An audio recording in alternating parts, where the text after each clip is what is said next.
manifestation of consciousness.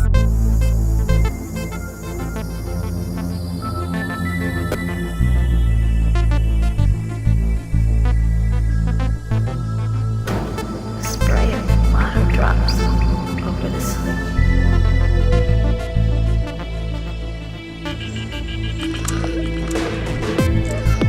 Well, I am trying to solve a puzzle. I just found a big piece.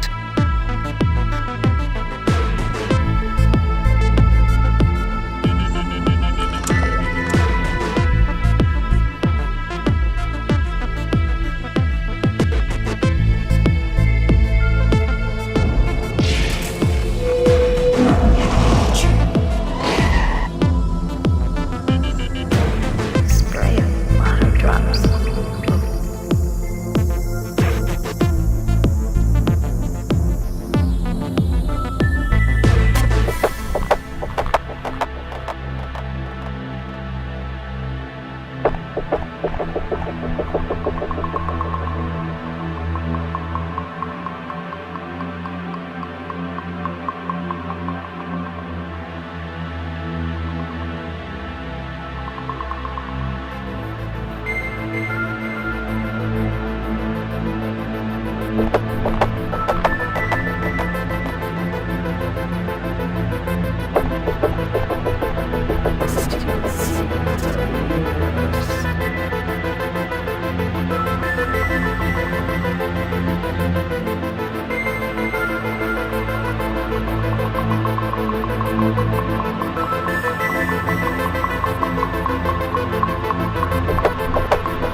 A prison called social welfare witnesses futile riots. Some tenants never left the green, never left the green.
Steel drums for you.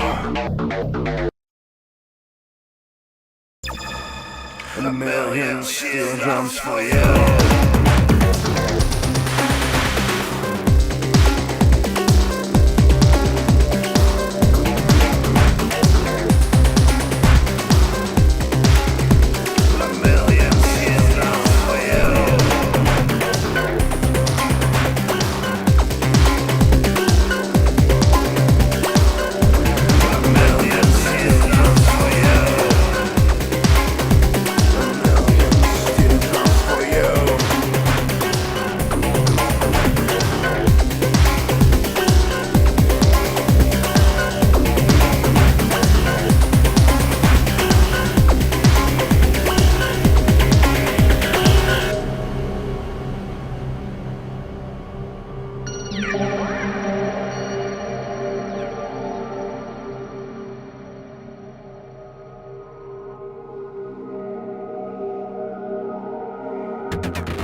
Don't be scared. anymore. Or to kill even. I don't want to kill anymore. I don't want to be alone anymore. I don't want to be anything anymore. I don't need wizard counters.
Welcome to the Tormentor radio show on Radio Libertaire.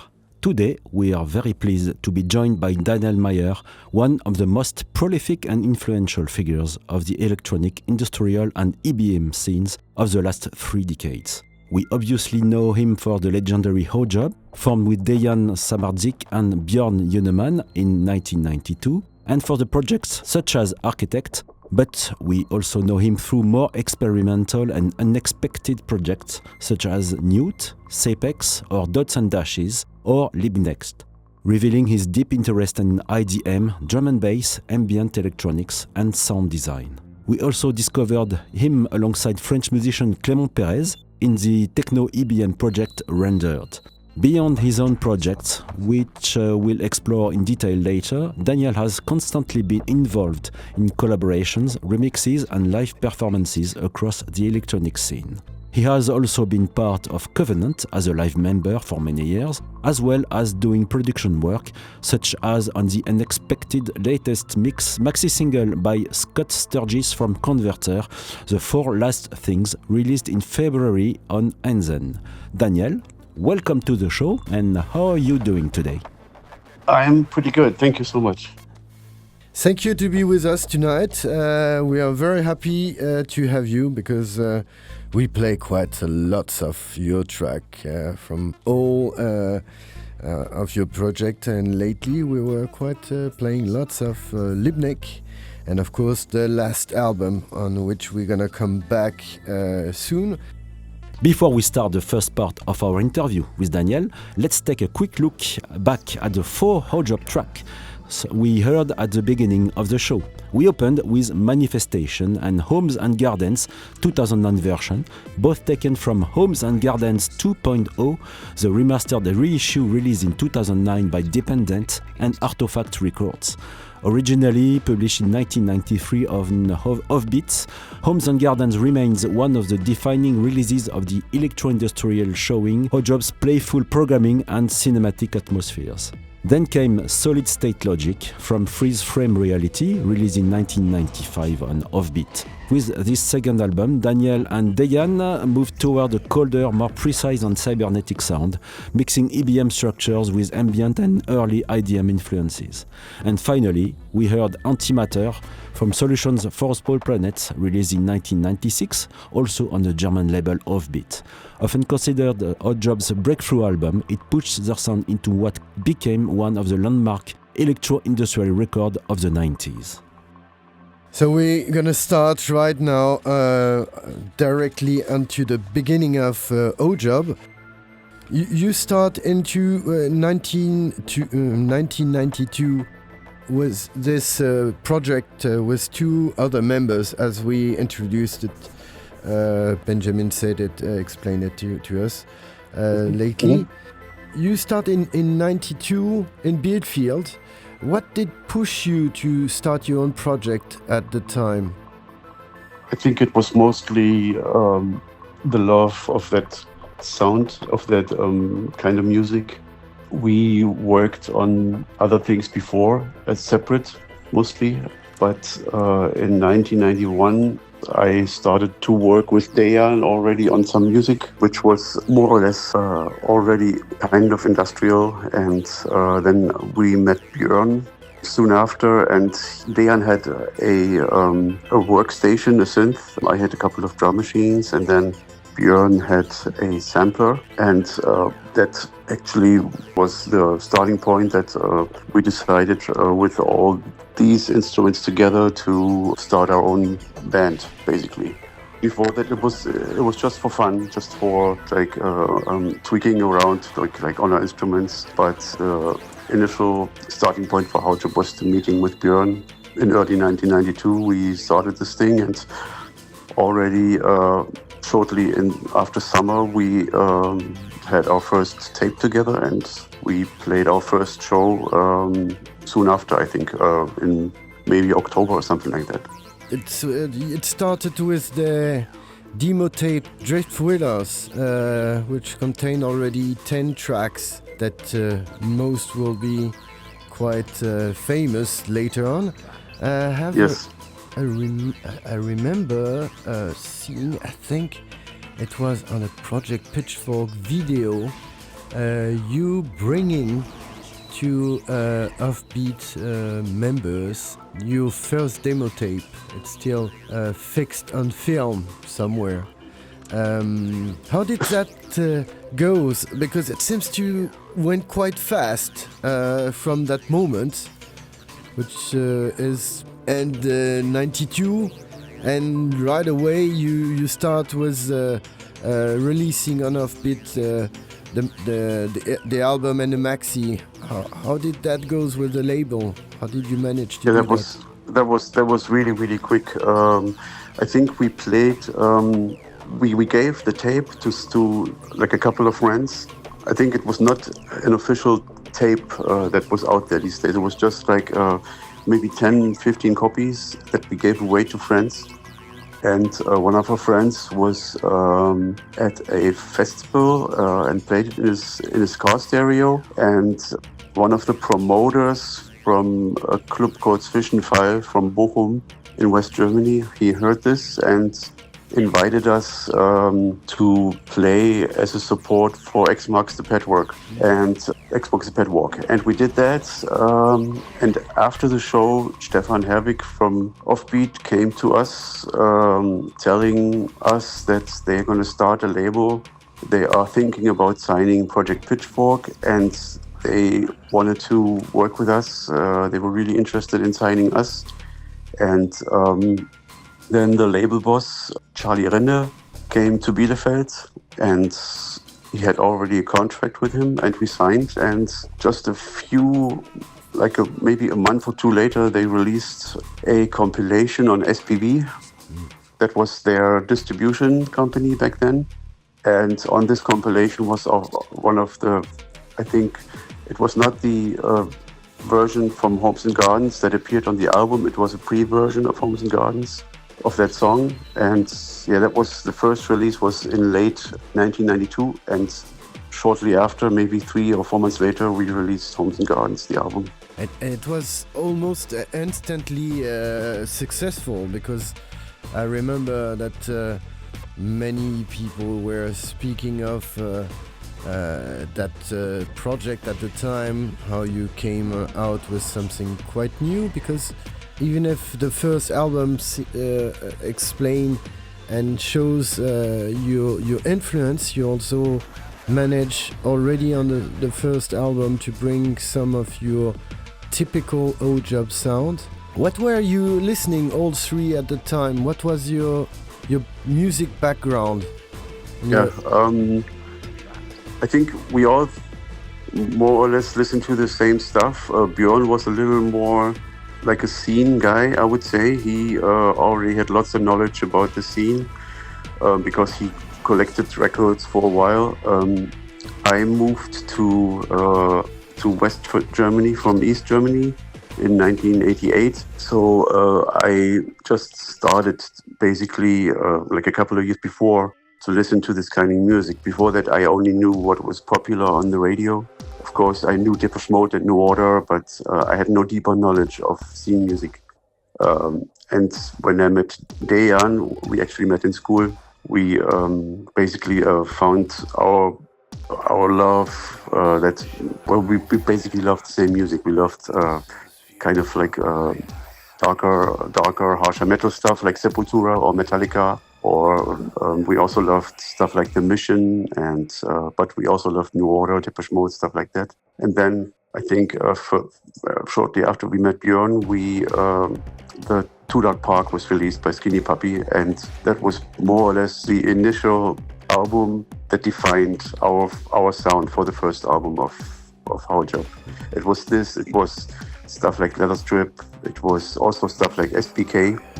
I remember he did a soundtrack for, I forgot the name of the movie. Basically, it was like a combination of lots of styles from the scene, not only industrial music, it was also this more atmospheric cinematic stuff that Clem Revel did with his soundtracks, working with lots of samples and percussion. Yeah, so we had lots of different backgrounds, but in the end, it was the love for industrial music that made us start. this band, and that defined the first album, the sound of the first album. You went by producing very quickly and very fast lots of stuff, because after the first album came right away.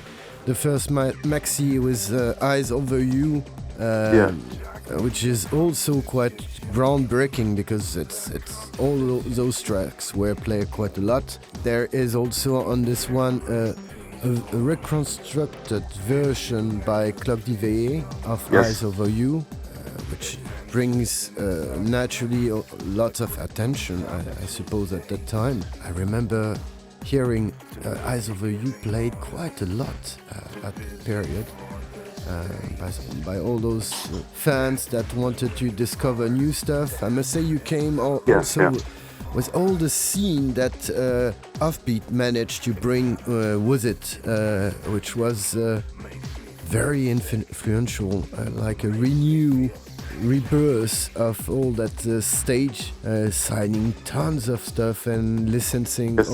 Also Frontline Assemblies, Skinny Puppy, tons of very good. You're thinking about Offbeat? Oh yes, Offbeat was a powerhouse in the middle of the 90s, along with for sure. The other one. Zoth-Ommog? Zoth-Ommog, yes. Yeah. Two big labels at the time. Oh yes.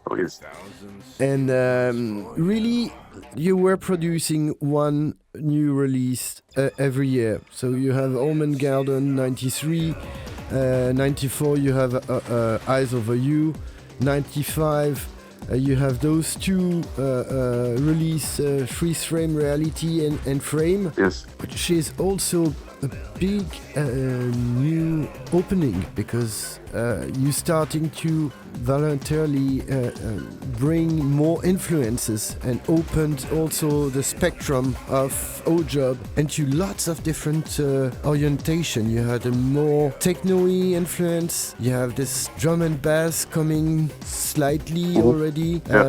How did you manage to do that recipe? Because it's like cooking, it's a real Haujobb recipe. How can you manage to do something like that? Yeah, I think that was kind of a natural process, because the thing is that I love, and I still love, all kinds of music. On the side, or more or less, my job back then was a DJ I was a DJ at a venue that played all kinds of music. It was more or less like a mainstream club. So, and I also played drum and bass. I had one night that was back in '94 when the whole rave scene exploded in Germany with Scooter and stuff like that. I also had to DJ stuff like that. So it was quite natural for me that this music also reflected in what I was doing with Haujobb. And then Björn's brother, Sven, he was a very, very good guitar player. So it was also kind of natural to involve him in the project, because like on some of the tracks you can hear his guitar, because for example on the intro of Freeze Frame Reality, that's him playing the guitar. Then on like a couple of other songs, and he also was on stage like a couple of times with us during that time. So it was really a very natural process for us to incorporate all the influences, all the music we listened to into Haujobb. Because back then it was our only project and it was our only outlet for our creative ideas. So everything that we wanted to do music-wise was then incorporated into Haujobb. Yeah. I've got a question about the beginning of the band, and the question we should have asked at the beginning is, how did you come with the name Haujobb? It's a very interesting story, I guess, but maybe our listeners would like to know about it. Yeah, it's kind of a mistake actually, because when we were looking for a band, there was not much discussion about it. We just we figured that it has to be something futuristic or stuff like that. And I'm not sure if it was me or if we all together came up with the name, but it was more or less that we all loved the movie Blade Runner. We sampled a lot of that movie. We sampled a lot of Alien and stuff, all these classic sci-fi movies. And when we listened when we watched Blade Runner, we only had the German copy of the movie back then. So we watched it without subtitles, without. We just watched the overdubbed version with the German speaking actors, with the German overdubs, and so they referred to the androids in the movie. In the original, they are skin jobs, and in the German overdub version, they called them Hautjobs. It's spelled Hautjob, but because it came only in the movie twice, the name Hautjobs, and I couldn't hear the T, so to me it sounded like Haujob, which translated to German means something like beating up job, or Hau means hauen is a verb, and it means beating up something or someone. So it also made sense for the word Haujob, which was like a negative term for something that didn't exist yet, like a negative term for androids, for skin job, and a negative term was, so Haujob was a negative thing for something that didn't exist, and it was kind of futuristic, it sounded kind of cool, and it looked good when we wrote it down. That's how Haujob came about, the name. Yeah. So we will circle back to your love of Yes. science fiction and cinema, but it's time for our first musical break.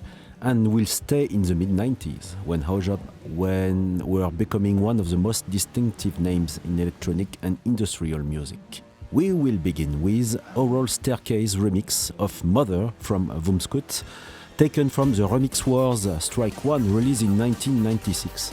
Considered as one of Haujobb's strongest club-oriented works at the time, this remix completely transformed the original track into a perfect balance of complex programming and danceable rhythms. Then we'll hear Cleen Vision's Radioactive from Cleen Vision's single released in 1996 on Offbeat and Metropolis. Next comes the drum and bass inspired Advanced Deviation from Matrix, released in 1997, built around remixes and material from Solutions for a Small Planet. This release also reflected Haujobb's interest in sound construction and sampling culture, with a second CD offering loops and samples for public use. And finally, we'll play Less, featuring Vanessa Briggs, from the 1998 maxi single of the same name. At the time, this release was not always well received by listeners, expecting a more classic electro-industrial sound because of its stronger electronica direction. But in retrospect, it clearly shows the duo's ability to move beyond the limits of the genre, something we can also hear in the projects like Sapux or Dots and Dashes, and later with Architect.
Suspending in dark radiation, the appearance of a divine ignition, binary conversation, dying in radiate darkness.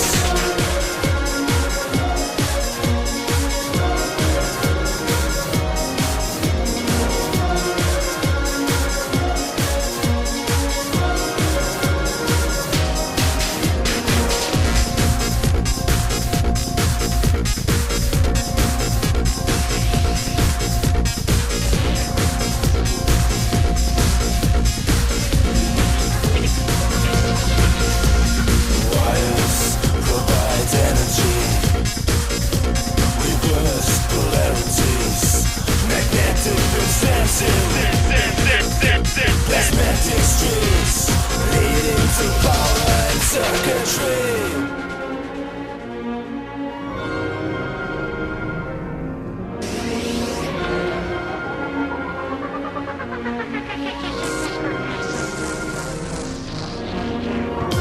Suspending in dark radiation, the appearance of a divine ignition, binary conversation, dying in radiate darkness.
architect, connected to first time generating the real world. Non-virtual communication, self-dependence, on-job extremes, on-job extremes.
You're listening to Tormentor Radio Show. We continue our interview with Daniel Myer, known for Haujobb, Architect, Liebknecht, Sapex, Newt, Rendered, with Clement Perez, and many other projects. Back to the interview side. We were just a bit before Solutions for a Small Planet, so I think it's now time to jump into that massive album that was for many a real revelation. I mean, it is probably one of the electronic album I play the most in all my life. It's as simple as that. Okay. I must say that at the time there were two bands I was completely with Haujobb, completely fan of, was Download and Otaker, and I think you've got this gap between both. You're joining the both side of it, and it's getting more and more clearer. I think people will hear that when they will go into what is gonna be 1996 and 1999, where this evolution goes very fast and you open to many doors. How did that happen? Because you were at the same year releasing 3 CDs, this album, the maxi that were released the same year, Cleen Vision, and this collaboration with Wamscut at the time, which was based on each one remixing 3 tracks of the others. So it's lots of work for the same year, plus the touring, because I saw you that same year. Probably one of the year you were the most occupied at that time. How did you manage this? How did that all comes together? Because there is also vision behind that. Solution for a Small Planet used to be sentence used by IBM. Yes. If I remember. That's correct, yeah. So it seems like the whole technology comes into it, and even the visual has this clearer link now with Blade Runner. So how did you put that all together? Because it's a really dense album. Probably one that has the biggest influence from the second part of the 90s in all types of electronic. It's a really massive album for the time, and very avant-garde, I will say, at that time.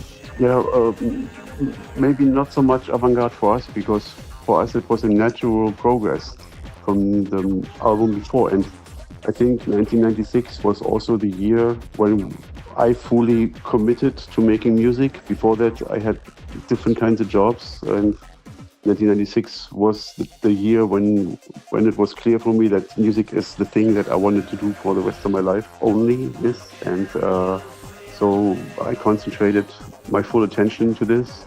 And like you said, we had so many influences back then with Otaker, with the whole Warp back catalog. There was so much good music out there by that time already, and it was just, for us, it was a natural process to do Solutions. And it was also very much pushed by the label. They initiated the remix wars. It was their idea. We would never thought of that, I think. So they were really clever with putting out compilations back then. They had the idea of the remix wars. They signed a lot of cool bands. They also signed Download, I think it was on Offbeat. Yeah. So they also put out these compilations where they collected not only music from the scene, but also from stuff like LFO and Otaker. They had, I think it was called something with intelligence. I forgot the name, but it was a really well thought out label, and they really pushed also the boundaries of the scene. So it's not only we were lucky to be with that label at the time, because they were really forward thinking at the time. Yeah, it was also the period where there was lots of change happening in the whole scene, probably because of the technology advancing very fast. Sampler that were now very effective and with a very high quality. I'm thinking of the Akai 2000, for example, but there were many of those at the time. Lots of bands appear like Black Lung, all those that were mixing also lots of different influences, bringing that into this what was becoming a bit old now, the old EBM scene or electro scene. So it's renewed the whole genre, and Offbeat released quite a lot of stuff like that were interesting. Individual Totem, but also your friend from Format Tadre.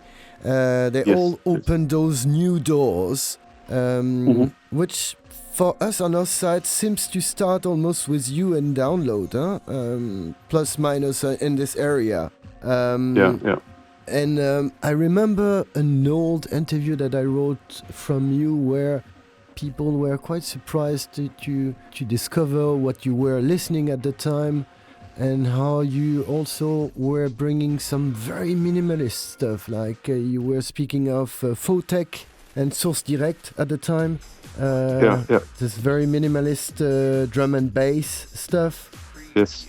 I think it's almost in the same area of years that came also Panacea, all those more hardcore drum and bass stuff. And you managed to bring all those influence, which is quite a lot, in one album, but still keeping the identity of Haujobb. How can you do that you're still bringing new stuff, but still also keeping what is the core? Because Haujobb it's a project that you can recognize right away with a few seconds of music. It has a very personal identity. Did you discuss a lot at the time with the member of what you wanted to bring? Who did bring what, and how did you organize at the time? Like I said, it was a very natural thing, and it was also back then more or less put together with the label's help. For example, they thought when we gave them our album, when we gave them Solutions, they thought there was no dance track on it, so no club hit. So they sent us basically back to the studio to make a dance track, and then we did Journey Ahead, which we thought it was a club track at the time, and they were not so sure, but in the end it was their they were happy with it. So that was the club track that was missing for them. I thought we had lots of club tracks on the album, with I think Distance was on there, and Antimatter was on there. And so I think we had lots of dance tracks, but the label didn't. But everything was very, very natural back then. We also we toured a lot, so this was also part of the influences. We toured with I think with Evil's Toy back then. Then we had the tour with Covenant and Steril called Cyber Vision Night. That was very, very much, it was just like a group of young men touring together, having fun and listening to lots of the same stuff. Yeah, so it was always very, very natural how we created our sound. It was also, we didn't want to sound like anyone else. That's also very important to mention, because with the first album, with Homes and Gardens, we basically wanted to sound like our heroes. Yeah. Like whatever, like Leatherstrip, Skinny Puppy, stuff like that. But with every album, I think we managed to create our own universe, our own sound, within the frame of the industrial electro, or whatever you want to call it, sound. And we were pretty much still fans back in 1996, 1997. Yeah. Do you feel that it was the golden years of Haujobb at the time? Well, more or less, Solutions for a Small Planet was and still is our most successful album. We sold a lot of copies. We were on the break of being very, very popular because of the tour. We could have been, if we would have continued that sound, we could have been on the same level as Covenant or Mimi Nation or something like that. But then we did 1999, and then everything exploded around us, basically. And you had also the clever idea of releasing the same year this incredible maxi, Cleen Vision, with lots of showing also all the direction you were able to take. We are playing one of the track, one version, the radioactive version of Cleen Vision. Yeah. But in that one, we see also that you are having in mind of going in many directions, and it's gonna be the year after where you started with a side project, because you had probably too many wishes of new sound. So I think it's Dot and Dash that was the first side project, if I can recall, that you also started with Dejan at the time. Yeah. Well, I think the first side project was Cleen, because like I said, in 1996 I committed fully to making music only, and Dejan still had a job, and he still has a job. So and I always wanted to work with Zoth-Ommog. So I reached out to the label, and they signed Cleen. Then I also reached out to Ant-Zen, because I loved Ant-Zen, and they released Architect. I think it was also in 1996, 1997 when they released the first Architect album. I'm not even sure. And it was just because I had so many ideas back then, all I did was music, and back then it was very easy for me to create new stuff, that it was just natural for me to start like a side project. But with Dots and Dashes, it was something special, because the better musician was always Dejan. He was always the more creative one, I think, or the more, I don't even know how to explain. He is the more musically trained one. He just knows everything about harmonies, about grooves and stuff like that. That's why we started Dots and Dashes, and that's how we got the deal with, it was Form and Function was the name back then of the label. So what was the question again? Sorry, I forgot. It was how did you manage to organize all those ideas? Because you were producing tons of things. I think between 1996 and 1998, you are going to produce lots of different side projects. It was a lot, yeah. And also in so many different directions. There is the side project you did was a Format Adre, the Newt, on the American label, I think at the time, which was very minimalistic IDM, sometimes very ambient. Yes. Touchy could have been also something for Warp and fans for Oteker and all that stuff. So you're opening really tons of different doors. Yes. Architect is also more into the drum and bass, minimal drum and bass direction. But how did you choose to do, and why did you choose to do so many different projects? Yeah, that's a good question. I have no idea. I just had so much time on my hand, I think, and I loved music, and I loved to create new stuff. And at one point, I just loved to explore all kinds of directions with my music. That's why I decided to create all these projects. And luckily, I was surrounded by like-minded people, like Andreas from Format Adre. We loved what we did, and he was a neighbor of mine. He just lived around the corner, so it was easy to start something new. So that's how this came about. It was just a very natural thing to do. To work on something together. Now it's time to move now from the end of the 90s into the early 2000 period, when Haujobb pushed their sound toward IDM, glitch and more abstract electronic forms. So we'll start to listen to Overflow, a Red Sparrow remix from Ninetynine remixes released in 1999. Around the 99 period, Haujobb moved away from the pure electro-industrial structures towards more fragmented rhythms and experimental electronic textures. Then comes a Boom Operator from Polarity, released in 2001 on Metropolis. After the more abstract electronic 99 era, Polarity brought Haujobb back to a sharper and more dance floor-oriented sound, while keeping their detailed programming and atmospheric precision. After that, We'll hear Penetration from the 2002 EP of the same name, followed by Platform from Vertical Theory, released in 2003 on Metropolis and Out of Line. With its complex structures, precise rhythms and dramatic atmospheres, Vertical Theory showed Haujobb continuing to reshape their sound. And to close this sequence, we'll jump to 2011 with Letting the Demons Sleep, Nightmare from Dead Market.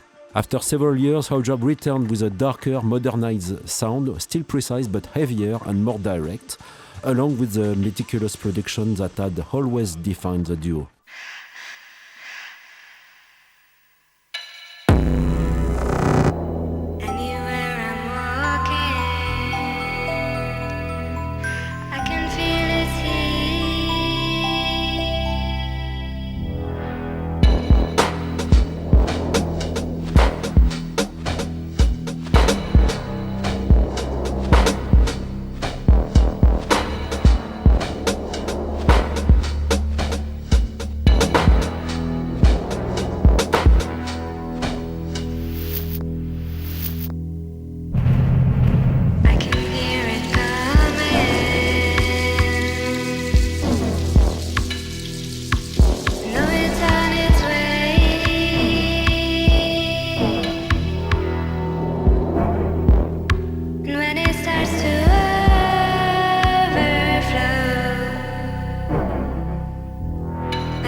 spread themselves like sunlight, thinking they were universe. They swallow the world.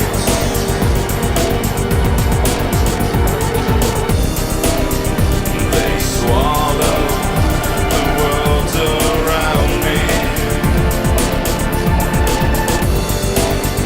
They swallow the world.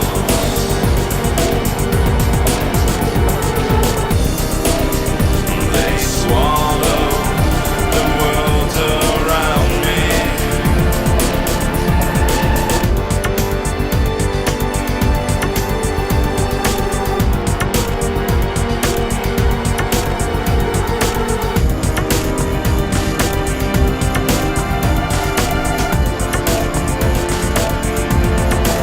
They swallow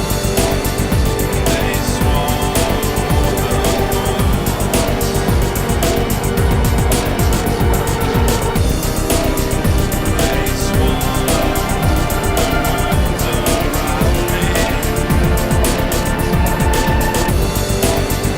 They swallow the world.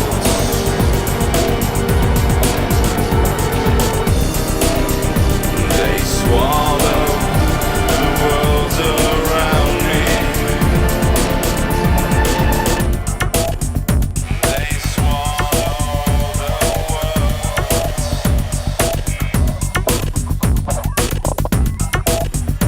They swallow the They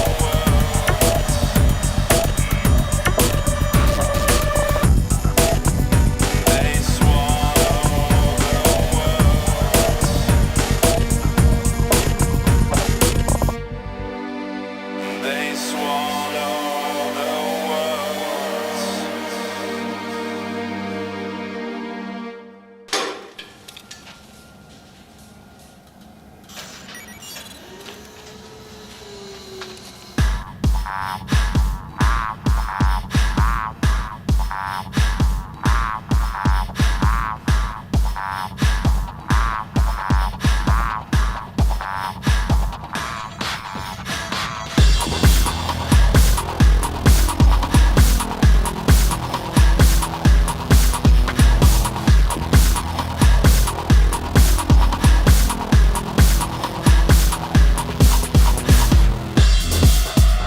Entirely empty memory. Displays nothing of value, but you still hold on to your life. Like it's your little beloved animal.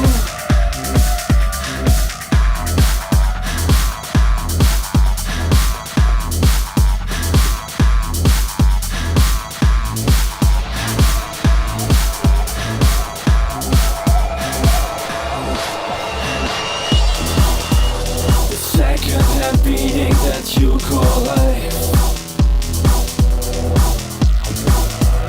Your face familiar to millions. Exists in the realm of the digital. Is it possible for software to live? You think you are free. You are a platform, a presence that could be. You think you are free. You are a platform, a presence that could be.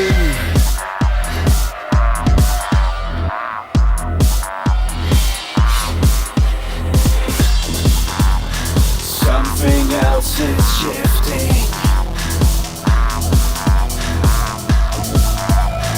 Fields of information don't hide anymore. Imaginary eyes begin to shade. Your intelligence begins to flow.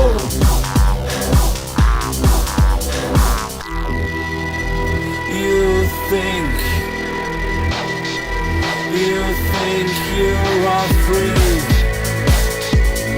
You are a platform, a presence that could be. You think you are free. You are a platform, a presence that could be.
Drops 10 feet down, floated clicks ahead, reminders notes for reply, 10 points gripping stance. In case you know what difference means. Samples, pressure, blood. With frantic make politeness. You will understand.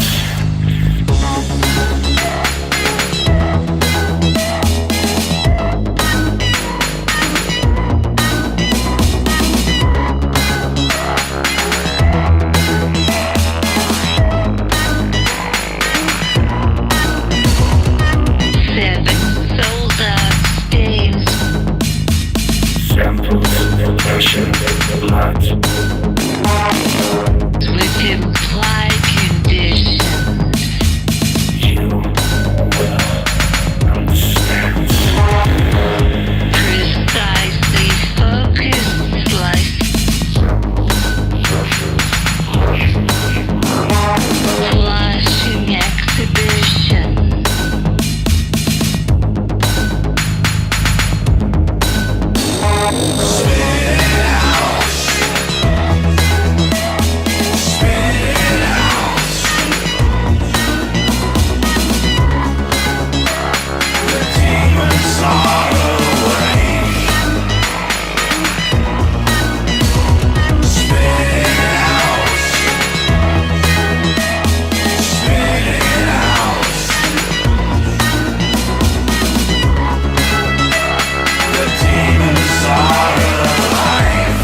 Back to Tormentor Radio Show, we continue our conversation with Daniel Myer from Haujobb. And we were speaking of the intense end of the 90s, second part of the 90s, which were very rich, but it was only just a small things, not even capable of seeing was what Daniel and Dejan could and would bring us to. Leads us to Ninetynine and the followers the same year, Ninetynine Remix, so it could have been a double CD at that time, released by Metropolis, and which is a complete turn for Haujobb at the time. Very minimal, an album that is really brilliant. I mean, it was the year, the second part of the 90s where I jumped, thanks to Oteker, for the early albums, that I jumped into IDM, and you followed also that turn. Strangely, it seems like the fans didn't follow you that far, which is which is a pity, because those albums are very interesting. They are very up to date. Still tracks that can be played today. They didn't really age, I think. And there are on the album and on the release, the remix album as well, because there is a brilliant remix that is still played quite a lot. I think it's working probably better today than it used when it came out, because probably it was a bit too futuristic for many people. I don't really understand that. What was the main feedback you had from your fans at the time on this major turnoff? It was horrible, actually. The fans, they hated it. I remember we had a like a fan website that closed down because they hated the album. We had a fan club that closed down because they didn't understand what we're trying to do. But we were also kind of tired of the scene when we released this album. We were really bored of the, like, especially in, I think it was 1997, 1998, we were bored of what was played in the clubs. It was all Funkervogt, Suicide Commando, and it all sounded the same, basically. And we were not happy with this. We didn't want to belong to that scene, I think, anymore. We tried to do our own thing. We tried to create our own music. We tried to create our own thing. And also we were tired of dealing with the label, with Offbeat, because when we did that tour with Covenant and Steril, it was very, very disappointing by the end of the tour. That for us was our first big tour, and we were sent home with nothing. We were sent home like broke, basically. So it was really, really disappointing to deal with that whole business side of things. And I think it was kind of the middle finger to the label also that we released 1999. That it was, and also what was also the thing, I think by that time we released something every year. And in between Solutions and 1999, there were 2 years, I think. And that happened because when we recorded the album, it was first called Copycat Cycle. We lost the album due to some hard disk break. The hard disk broke, and we lost the full. It was 12 tracks, I think, and we didn't record any single demo like on that like we did before. So we lost the full album, and then we just had to start from scratch. And that's how it also why it also sounds so completely different, because I think what you hear before, from Homes and Gardens to Freeze Frame to Frames to Solutions to Clean Visions, there was like a natural progress. It was always like it was, every album sounded different, but you can somehow follow the steps in between the albums. And now there was a big step in between Solutions and 99. And that's because we lost the step in between Solutions and 1999 with the loss of the hard drive, with the loss of copycat cycle. I think that's, if we would have released the album that we intentionally wanted to release, it would have been maybe a more natural progress, and maybe some of the fans could have followed easier what we were trying to do. It's a real nightmare. What? Yes, it is. It was horrible. So, but what I also wanted to say, also back then, it didn't matter that much because we had so many ideas and we did so much music. It was everything. When I think about it now, we were so quick in recording an album. Even though it was a little more difficult to record music back then, now it's so easy to record something. But back then we were so quick. I don't know how we managed to do that actually, because now I need ages to finish an album. But back then it was very natural to do it within a year, even less than a year sometimes. Do you think that do you try to say that you're asking yourself too much question nowadays, and that before you were sure, just... For sure. Yeah. For sure. So aging make you think more on what you want to release or show to the people? Yeah, exactly. So being young is like going straight forwards without looking and hearing what others saying. Yeah, exactly. Okay, so I now I understand. Seems more clear the evolution of the band, and this is also a year where you were involved in lots of your side projects, because there were lots of architect stuff. You started also side project like there are tons of it. There is also this excellent album with whom we're gonna play a track at the end of the show. We're gonna play lots of side project from you, and there is one album that I was really amazed when it came out. It was Audio Design on Poet Club Records. Yeah. Which is for fans of minimal drum and bass, also a massive album, I think, for the time. And strangely, there is no following up of Sapex. Why that? Yeah. Why did you decide to put the side project on pause? Or? Yeah, I have no idea actually why. It was just, I think the label had a really big plan with this thing. They wanted me to be the German Fotec, the German hero of the drum and bass scene, and it didn't work out. So that's why they didn't follow up.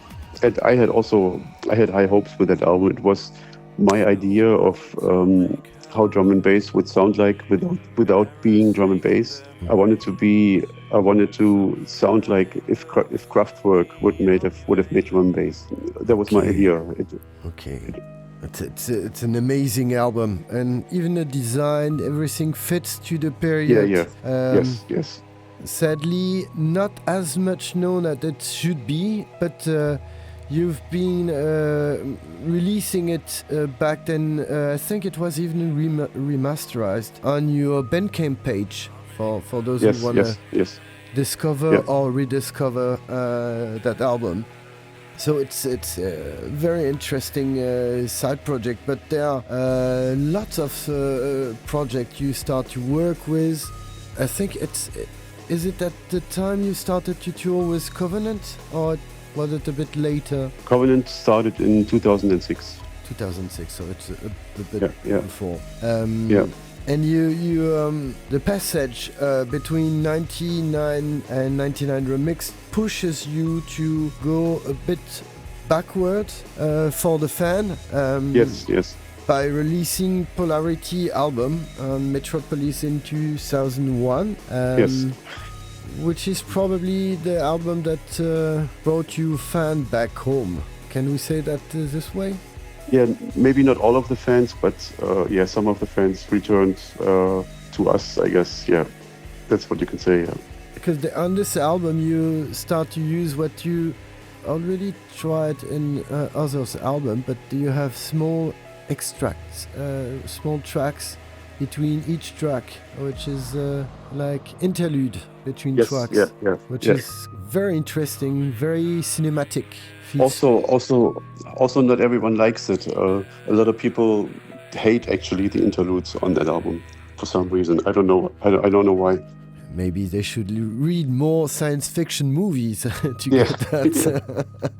Because I think it's perfect. When you know Haujobb, you cannot be not be a science fiction fans, because it's really music that is made for the cinema and should be more used, I think, by science fiction movie, because it seems like you had always that somewhere in your head as a composer. Is that something that you would do if someone offers you that in the future? Oh, I would have loved to do that, really. That was also one reason why we created that A4 main title. Yeah. It was kind of a joke, but also kind of serious, because that was always one of our main ideas, to do something for a soundtrack. But unfortunately, it never happened. It's strange. It should change, I think. Maybe you should overflow Hollywood with Haujobb's album. Quite soon you had also lots of new investments and also bringing, I think it's a small gap between the year beginning of 2000 until the new March album. Maybe because you feel like you're a bit locked by your fan, so you have this Haujobb recipe that you bring out through vertical theories and vertical mix, but those feels like very near each other's, from polarity to vertical mix, which is not what is happening. And there are quite lots of interesting tracks. We will play some in the show, but the big change again comes with New World March, where I think you start to go back also into more analogical tools. Yes, yeah, it seems like it, but I think Vertical Theory was our first fully digital album, made like to 90% on the computer, and then with New World March we returned to using synths, because I think it was also very tiresome to work only on the computer, to be limited in this way. We wanted to twist knobs, and we wanted to bring back. We used on almost every album, we used the Juno 106 from Roland, which is still my favorite synth of all time. And also with New World March, we found maybe music that I didn't hear before so intensely, like earlier minimal wave stuff, And for example, I found out very late about Absolute Body Control. I found out very late about the brilliance of what's the name of the project? Los Niños del Parque. What's the name of the project? Liaison Dangereuse. Liaison Dangereuse, yeah. And it was a fucking brilliant album. Yeah. But I didn't know when I first was into the scene. I was only introduced maybe to the song in the club, and it was so overplayed. But only this one song was kind of like, for a while we were kind of tired of the scene, I think also. And then when I went back, I experienced all this great stuff that was released earlier. I mean, of course, I always liked Duff, but I never explored Duff's music so deeply. And then I heard, I don't know, it was just, the scene has so much to offer, actually. And but I didn't know it back then. I was branching out into other scenes in the late 90s, and in the middle of 2000, I just went back to exploring what the scene has to offer. And so that's why naturally the sound also went back to more sounding like maybe more 90s, 80s kind of stuff. It's time for a new musical break, and for this sequence we will continue with Haujobb's more recent years, from their return in the 2000s up to their latest album. We will begin with Let's Drop Bombs from New World March, released in 2011. This album marked Haujob's strong comeback after several years with a polished, detailed sound and a darker, more contemporary production. Then we'll play Failures from Blendwerk, released in 2015. More minimal and tense, the album strips the sound down while keeping Haujob's sharp programming and microscopic attention to detail. Next comes the I Over You from Alive, released in 2018, a live document showing how Haujob's precise electronic sound also works on stage with real energy and impact. After that, we'll hear Uselessness from The Machine in the Ghost, released in 2024 on Dependent.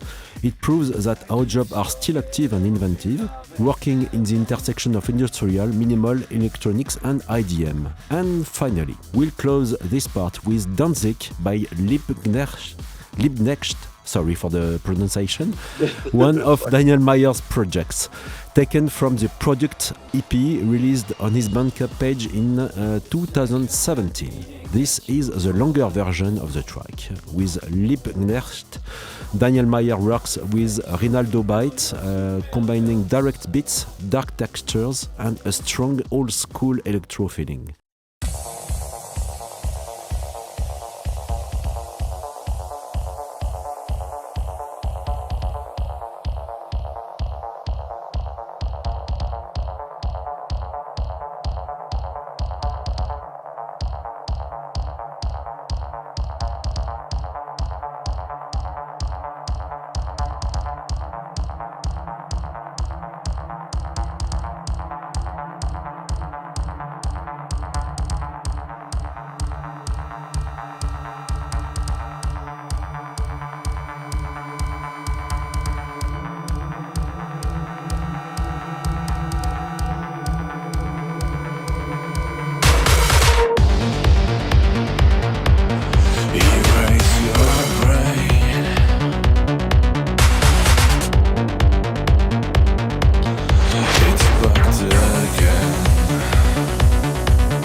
1993.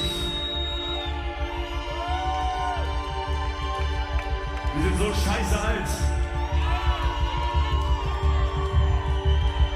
I over you.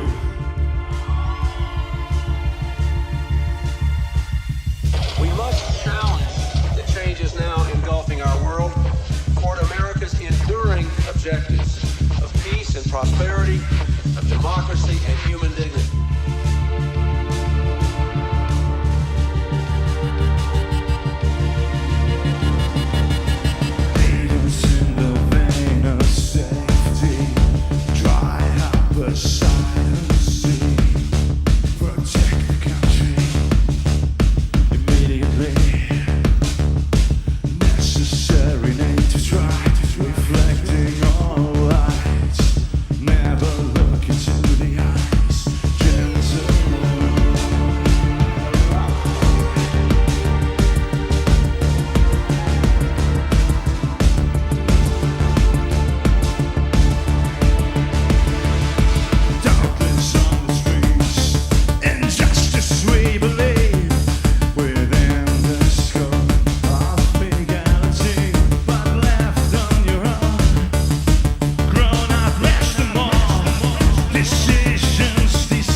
Dancing disturbance.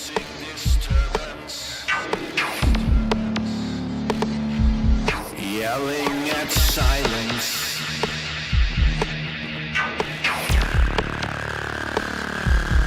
Tell me to clean.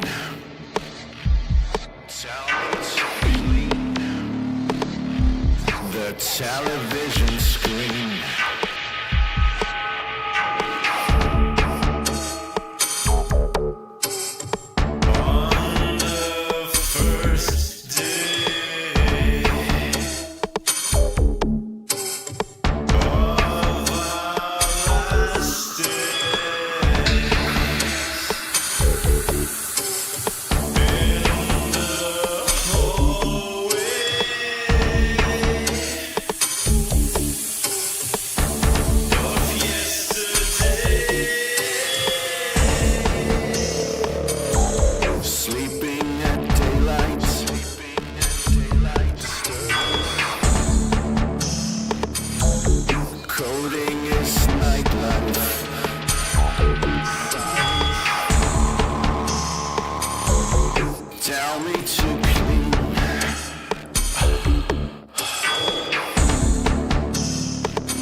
a television screen.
dimension that is a dark reflection or echo of our world. It is a place of decay and death, a plane out of phase, a place of monsters. It is right next to you and you don't even see it.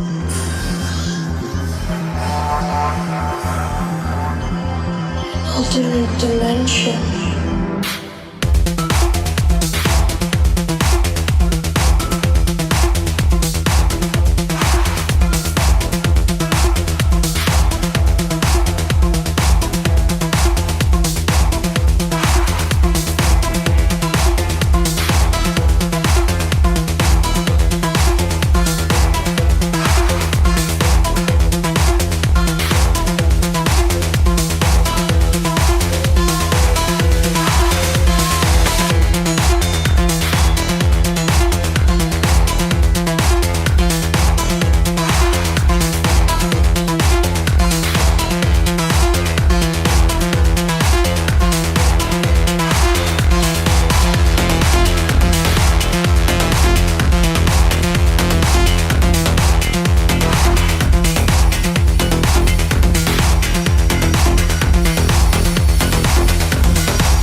Back to Tormentor Radio Show. This is the final part of our interview with Daniel Myer.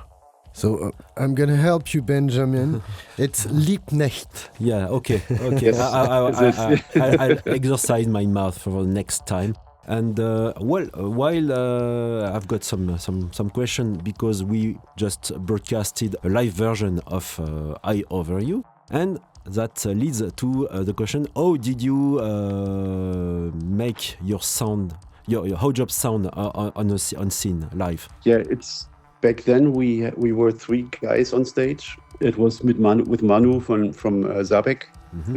He has this band called Zabek. He's on Hands Records. Mm-hmm. And he had the idea of introducing stems on stage.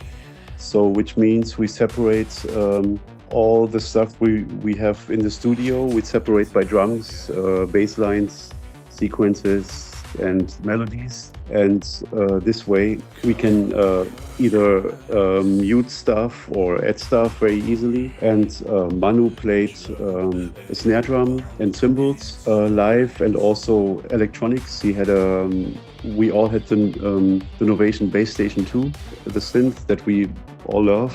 It's basically more or less a new Juno 106, like a modernized version of a really great synth.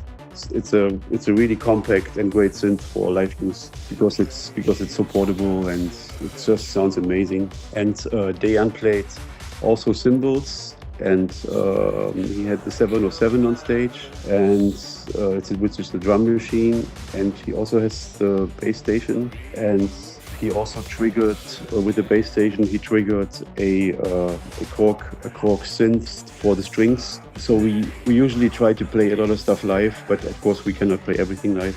We were limited in that way. And what I try to bring on stage is just some entertainment with. I always try to entertain myself on stage also. I try to make some jokes in between songs. I try to be not too serious, because the music is very serious already. And we just try to really show our love for the music, our love for this kind of our love for our music. We try to show that on stage. And we didn't say, but Manu from Zabek is also a musical teacher professionally. Did that bring you lots of new ideas and ways to work also in studio? And how did you come on the idea to incorporate him for the live show? Also, it was like everything comes kind of natural. He moved to Leipzig. I moved to Leipzig in 2003. Dejan moved to Leipzig in 2006, and shortly after Dejan moved to Leipzig. And I just liked Manu's, I think I saw him live once with Zabek at Machine Fest, and I liked what he did. Then we met on the street somewhere. I was on the way to the post office, and he was also there. So we got to talking, and I just asked him, because when we toured before, like around 2000 for Polarity, we had Guido Fricke on stage with us. Guido Fricke had this band Second Voice in the 90s. Very, very amazing guy. And then he was our sound engineer for the live shows for a while. Before that, we recorded Solutions for a Small Planet in his studio, because we didn't have a studio at the time to record an album. And he had a nice studio, so he was more or less our engineer, and he also helped producing a little bit. So Guido was with us on stage, and then we kind of missed that, being on stage with him, because back then we were all from Bielefeld. Guido lived in Düsseldorf, which was not that far. So when we moved to Leipzig, we needed a third member on stage, I think, because for us it was just cool to be on stage with three people. There were a lot of bands who were just two people on stage, and we kind of didn't like the idea. Nowadays it feels more natural to be just the two of us on stage, but back then we needed a third member, and Manu is a very likable guy. He has a lot of knowledge about music, about music production, about synths, but he was more or less just a live member. He added maybe a couple of things to the albums, but like I said, he was more or less just a live member. He didn't influence our creative process. But I think it was at that time that you also decided, because I remember seeing you while he was playing drum pads at the time, and I think it was working quite well. Why did you choose later on to come back to two people on stage and put on the side the electronic drum machine? Yeah, well, we actually brought it back, the drum machine. Now Dejan has two drum pads, I have two drum pads, and sometimes I have toms on stage. For example, we're going to perform. Let me just explain how it came about. Manu started to be very busy with his job. He had a kid, he had to take care of the kid. And so we played a couple of shows without Manu, and it was good. But then we didn't feel too comfortable, so we brought him back. But in the end, we became more and more comfortable just with the two of us on stage. And we try to make up for Manu not being on stage with just playing more with, like I said, we brought back drum pads. I want to bring back more percussion instruments for the future, because I wanted to make it sound as industrial as possible, as industrial as like two people can do on stage. I wanted to bring metal stuff back on stage. I wanted to just make it sound really natural on stage. Really, it needs to smash. It needs to be bing, bang, bong, you know. And for example, we're going to play in 2 weeks. We're going to play Wave Gothic Treffen, and we're going to do an old school set. So basically, play 8 or 10 tracks from the first two albums, the heavier tracks only. Wow! And we're going to bring floor toms back. We had that for a while. Also in the 90s, I had a big barrel on stage, a big oil barrel that I smashed. So we're just trying to be to incorporate what we tried to do on the albums, with sounding a little bit like a mix of Depeche Mode and Einstürzen Neubauten. We also wanted to do that live now, you know, to bring back a little more percussion stuff. Yeah, I think it's perfect in the identity of Haujobb. It needs to have rhythm and quite sometimes heavy rhythm. Yes. It fits perfectly to that. And there was a big return, but we felt that also in the show that between 2010 and today there was a big comeback onto analogic tools. Yes. Something that we can also feel in Haujobb, because the album that came after Blendwerk is also very old school sounding. Yes. Even still very modern, but mostly, and I think almost totally done with analogic. Was that a logical move for you at the time? How did you? Yeah, it was basically, like I said earlier, when we explored all these great things that were released back then, but also there's a lot of cool things that are released now that sound like they were done in the 80s, you know, and this also influenced us, and also we were tired of the clean sound that's now dominating the scene. I think it's very fucking boring that everything sounds the same. It all sounds done with the same machines or with the same computer, with the same presets. That's what also was tiring for us in the late 90s, when everything sounded like it was done with a virus or whatever that was back then. It all sounded the same, all the same preset sounds, and now it also sounds, everything is very polished. Everything is very clean, and that's also one reason why we don't get booked so much. I actually talk to promoters asking why they don't book us for their festivals, and they say, yeah, well, you're not mainstream enough. And that's a good thing, that we're not mainstream enough, but it's also kind of sad because the scene used to be not about mainstream. The scene used to be about exploring new things, being special, being different, and now everything that gets booked sounds the fucking same. It's really, really boring to me. Would you say there is more conservative way of seeing music today? Yes, very, very conservative. And I don't blame these people. There's bands like Solar Fake, there's bands like Chrome, there's all these VMA Nation clones. There are so many VMA Nation clones. they all sound the same, and it's really, really boring to me. Yeah. And I like some of the stuff that they do, but why would I want to sound like anything? Like I just wanted to be different. I always try to be different.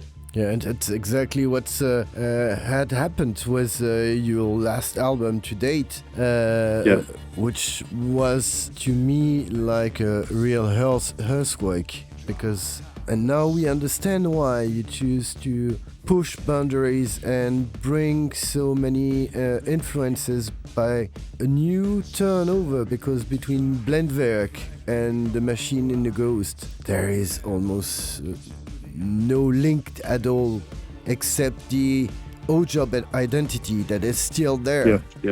But The Machine in the Ghost is also something that could have been released by Warp, for example. A brilliant album with amazing track. I must say first time I heard Uselessness, I was like, wow, this track is crazy. And I must say, I heard the whole album in one shot, and at the end I was like, what? Already finished? I'm gonna play it again. So it was almost too short, because you could easily get into the album, and it's more like a travel through that album. There is more like a logic. I would say that it's. I felt that like it was thought as probably a perfect soundtrack album, because again, to me, it sounds like it's made for a movie. And also lots of. But you already started before in other album, but you're also developing ideas and themes that are more in the actuality. Yeah. What is your background on that? What are your ideas, and what do you want to express you through? Because we didn't speak of it until yet about your lyrics. Yeah. For example, like with The Machines in the Ghost, it was a very specific like concept for the sound of the album. Dejan wanted it to sound like exactly like that, very minimal, very cinematic, very on point, very, how can I explain? The label, they wanted to have a second New World March, but we never do a second this, a second that. We never repeat ourselves. So Dejan had a very specific sound in mind. He didn't want it to be clean, he didn't want it to be too precise, too well quantized. There's some errors in there that are intentional, and with the lyrics, that's hard to explain. It's also, there's no traditional love song anywhere. We are we are very critical about politics, but we never point the finger. We never say this is bad, this is evil. We just more or less explain things our way or the way we see it, but never pointing fingers, never be like, ooh, you are bad, you are evil, you are, don't do this, don't do that. It's more like an observational thing. Yeah, that's, how can I explain my lyrics, actually? That's very, I never try to be too precise with the lyrics. I always also try to be a little vague, more or less. Yeah, it is your fan that have to understand what you want to express through that. But I think that most of the time we get the idea, because it's quite, especially I would say with the 3 last album, that actuality can be easily traced in those albums. Okay. How does that influences you? Is it the news, or how does it influence your lyrics? Is it one special stuff that you've seen, or things that you were speaking with friends around and that you decide to say, okay, this could be a good subject for a track? How do you work on your lyrics about that? Yeah, I think when we started, it was more or less sci-fi movies that influenced us, and also our surroundings. Us being young, as seeing the the future with the eyes of more or less teenagers, young adults, being worried about the future, about whatever. And nowadays it's more like we are now the adults that more or less control what is happening around us, but we have no control over anything. We just try to survive in this crazy world. So it's not, in my case, I can say it's not the friends that influence me. It's this world that I live in. It's the surroundings. It's dealing with different things when traveling. I go to the United States for 26 years now, and a lot of things have changed. I travel the world. A lot of things have changed all over the world. The world is now closer to us than it was before, like 20 years ago. But to me, it seems it's also more foreign now, everywhere. I mean, it's just strange. The world is strange. It's a strange place to be, and we as a species are actually not the best, not the best kind of species. We are evil. We are evil.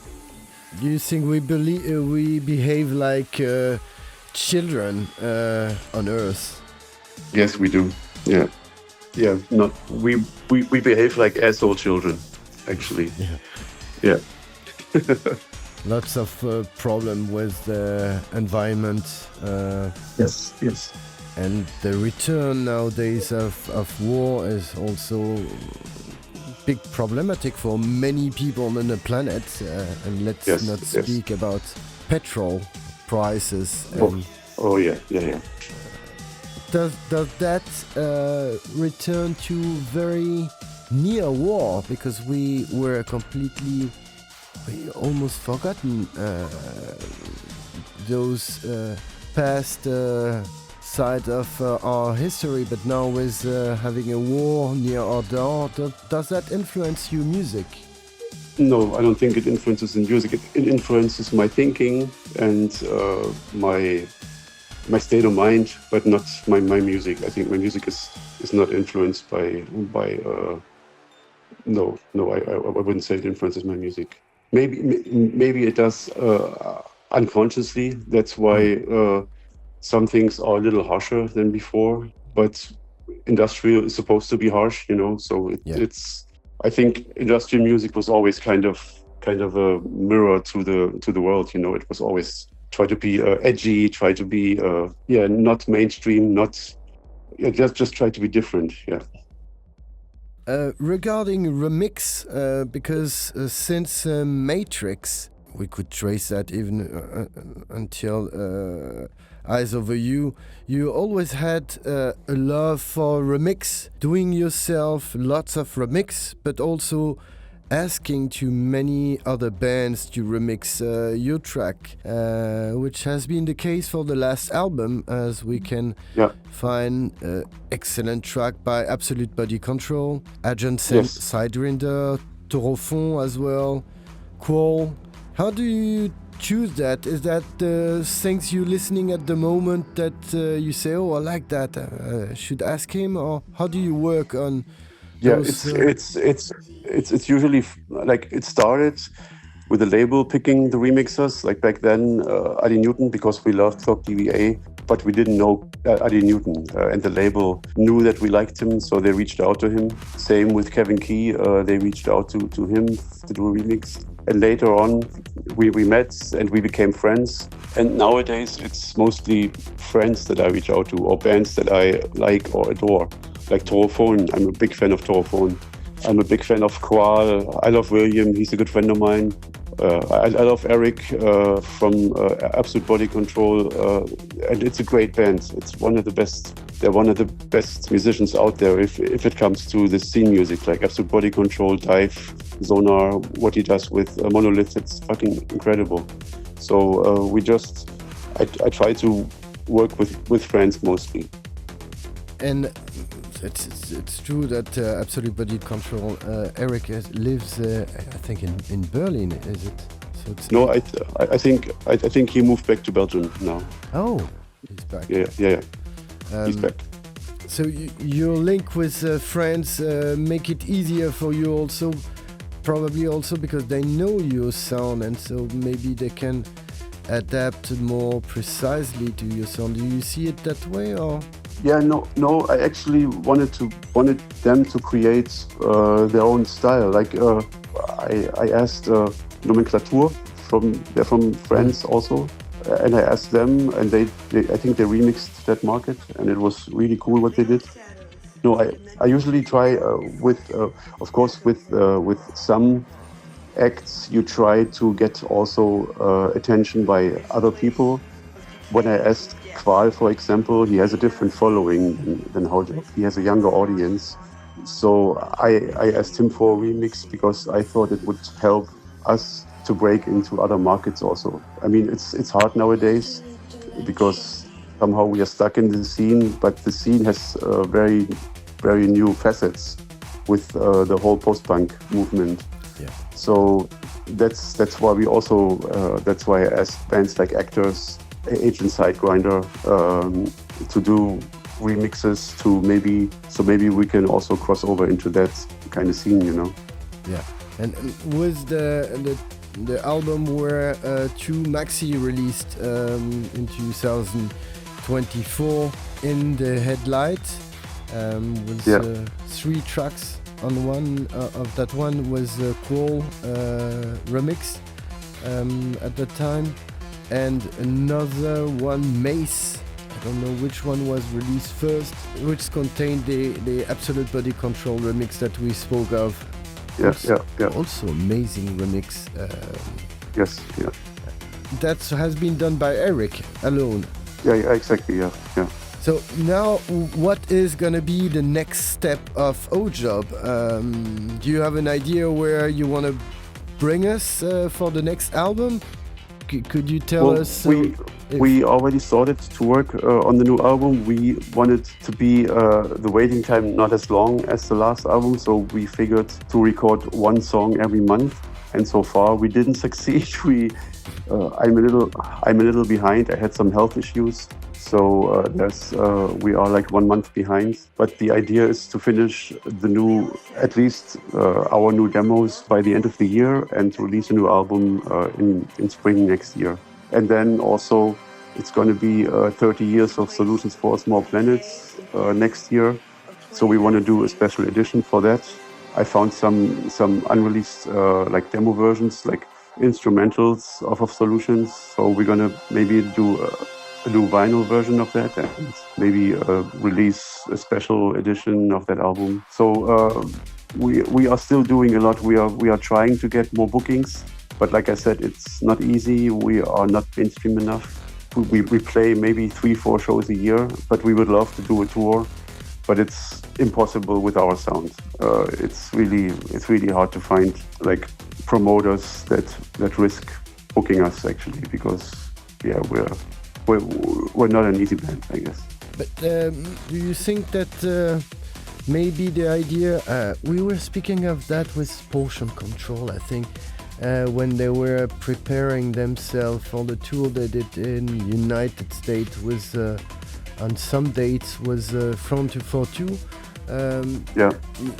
You never wanted to go on the road with 1 or 2 other bands, choosing different music orientation to have a lineup that could help you to tour more? Yeah, well, we toured with Frontline Assembly before. I toured a lot with Nights Rap. I toured with Front 242. I toured with many bands when I'm like a single guy. But for Haujobb, it's also difficult. Dejan has a job. It's not that easy. But I would love to tour. We actually tried. We reached out to Portion Control because the label had the idea of putting us on the road together. But wow. in the end, there was no agency that wanted to pick up the tour. Sometimes I organize my own stuff in the United States. There's actually easier for me to tour, but the visa is very expensive. So it's going to take a while that I'm back there. And I'm still trying to reach out to people to try to play shows with Haujobb. But it's not easy. Yeah.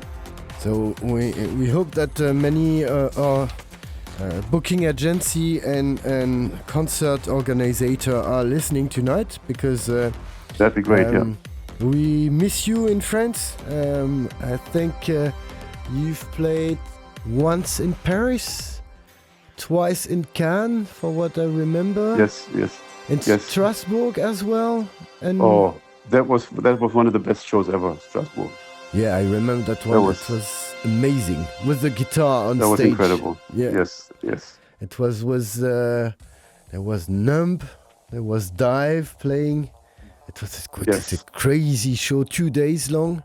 Yes. Perfect weather. I must say the city is also very nice for shows. I have a very vivid memory, and I think it's one of the shows I liked. But maybe it's because it was the first time I saw you on stage. But I loved that show. Do you record most of your shows when you tour? No. Unfortunately, we don't. But we should, because it's sometimes there are like happy accidents happening on stage that sound kind of cool. So we should record it. Actually, would have been smart. Yeah, because you have only one live released. And maybe that could help also to show how you sound on stage, because it's a complete other thing. I mean, Haujobb on stage is something that is live and not doesn't sound like the album. So maybe I think that lots of people maybe should start with you live before going into your CD album. That's a good idea. Yeah. I think it's more easier to get in when you're on stage, and you have also lots of energy. I mean, you're jumping all around on stage, moving.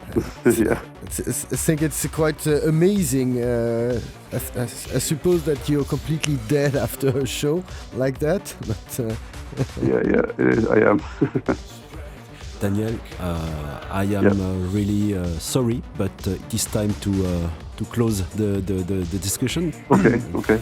We could have gone for many hours, and I didn't have time to follow up my questions on sample, but you gave us hints here and there, so it's all right. But maybe we'll find time another day. So we have a final sequence, and we'll step for that outside Haujobb and explore some of your or many other projects and collaborations and remixes.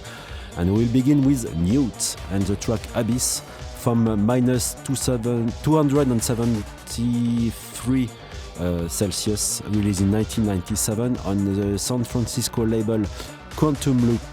Newt was a collaboration between you and Andreas Myer from Formata Dre, moving into minimal, technoid drum and bass with dark electronics textures. Then we'll hear Sapex with a track Versatile, re-edit of Versatile, from the album Audio Design. Sapex is one of your aliases, focused on a demanding hybrid of drum and bass, electro and abstract electronics, far away from a classic electro-industrial format.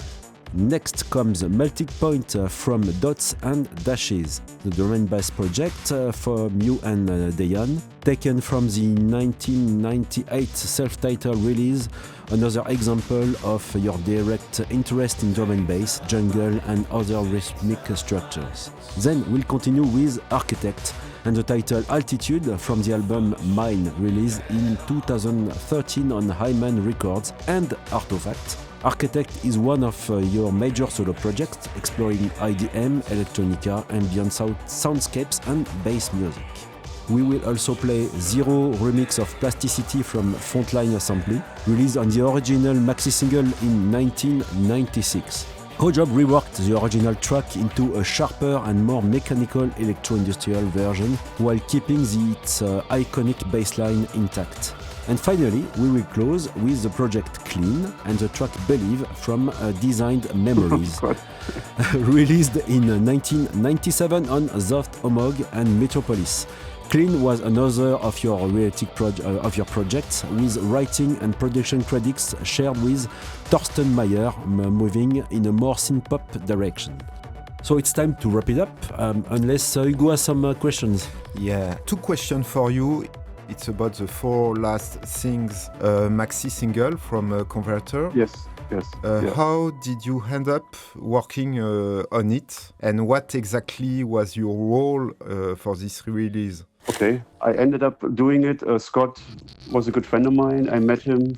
I used to live in Seattle for a while in early 2000, and he lived in Seattle also. And we hung out a lot. We were with the same group of people, like Tom Shear from Assemblage 23. We were all friends in Seattle, and that's why he also did a remix for the Penetration single, I think. And when I toured, I think it was shortly before the pandemic, I toured in the US. And I played in Seattle, and I asked Scott, I played as Architect, and I asked Scott if he would come on stage with me, perform with me. And he did, and it was really fun. He only had this one little machine. I forgot the name of it. It was some kind of, I think it called Fieldworks or Fieldwork. And that was the last time I saw him in real life, 2019, then the pandemic hit. And I remember that he moved somewhere else from Seattle, and then the pandemic hit, and he sent me, during the pandemic, he sent me some jams he did with his small machine. It was, I think, 20 jams, 20 little demos, all like 30 seconds to 1 minute long. And I really liked the stuff, but he said that he didn't want to do anything with it. But I reached out to Stefan Alt from Ant-Zen and asked him if he would be interested in doing another Converter record, because I think Converter released one of the, like, a few of the best power noise records ever. I think he actually released classics, like Domination is one of my all-time favorite tracks. I play that all the time. So Stefan Alt was interested in the idea, so I reached out to Scott and asked him if he would mind if I would work with the jams he did. So I let Stefan Alt pick 5 of the jams that he thought would be good for a release, and he picked those tracks, and I made out of these 30-second, 1 minute demos. I tried to make full tracks out of it, made them into what was then ended up in being the 4 Last Things. My idea was to have a theme about the artworks by Bosch, and the titles were all created out of Bosch artwork, Bosch paintings, titles of the paintings. And overall, I sent the final results to Scott and to Stefan Alt, and they were really happy with it. And that's how the whole thing came about. It actually started when I made my own remix of Domination, like maybe 10 years ago. And I used to play that in my DJ sets. And got a lot of attention also from techno people. Techno people liked that. So I sent it out to some techno people. They played it in their sets. And then this whole techno industrial thing exploded. It became very popular, especially here in Berlin. And so this whole thing just, it was also kind of a natural thing that I would do this, because I love Scott. I love what he did, he influenced me a lot. And so I just wanted to give back basically to the label and to Scott. Okay.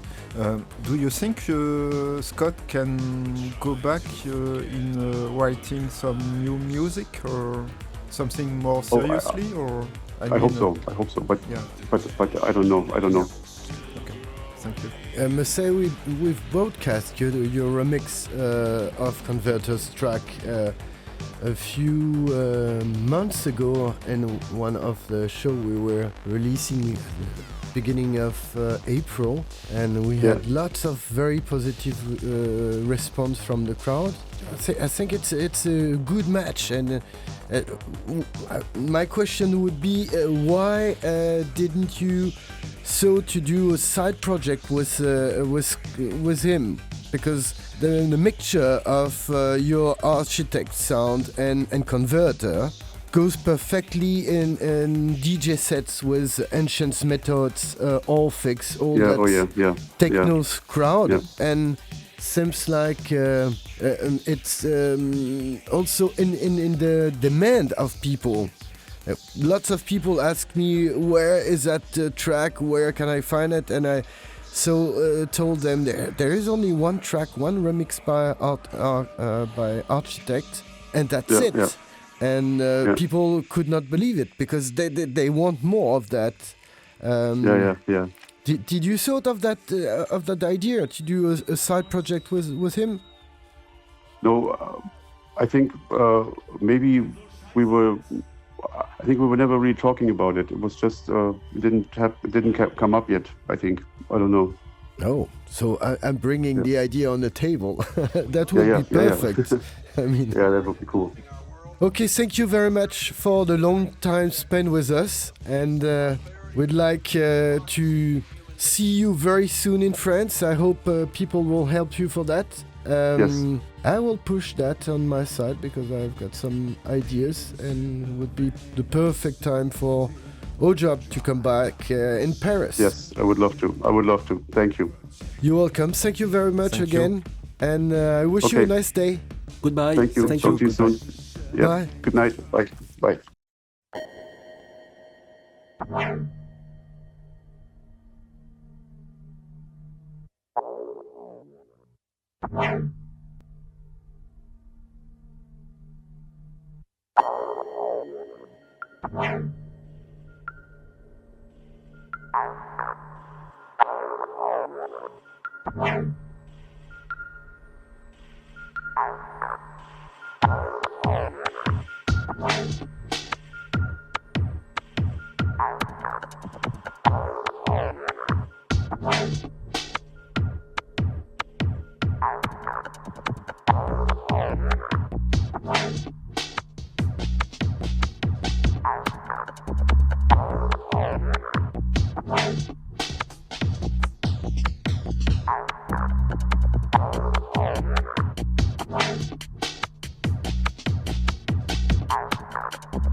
0.